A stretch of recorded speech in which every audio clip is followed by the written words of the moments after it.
தனியாக அந்த வே அப்படிம்பாங்க, அந்த வாட்டர் அது தனியாக பிரிஞ்சிரும். திரி திரியாக இருக்குது பாருங்கள், அது தனியாக பிரிஞ்சிரும். கொஞ்சம் நல்லா கலக்கி விட்டுக்கிட்டே இருக்கணும். அதை அப்படியே செட்டாக வச்சுட்டு நம்ம அந்த டைமில் ஒரு பெரிய அகண்ட கிண்ணத்தை எடுத்து கீழே வச்சுக்கணும். மேலே நல்லா வடிகட்டுற மாதிரி ஒரு இதை வச்சுக்கணும். இது ஒரு காட்டன் துணியை அதுக்கு மேலே போட்டு வச்சுக்கணும். வடிகட்டுறதுக்கு இது வழியாக தான் நம்ம உள்ளே ஊற்ற போகிறோம்.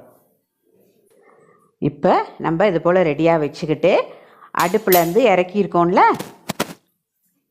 அந்த கண்டென்ட்டை உள்ளே ஊற்றணும். ஸோ அந்த திரி திரியாக வந்தது மேலாக நின்றும், வடிகட்டினது தண்ணியெல்லாம் கீழே போயிடும். ரொம்ப அடி சுரண்டி ரொம்ப எடுக்காதீங்க, அடி பிடிச்சது தெரியும். மேலாக எடுத்து அந்த திரி திரியாக இருக்கிறத ஒரு துணியில் போடுங்க.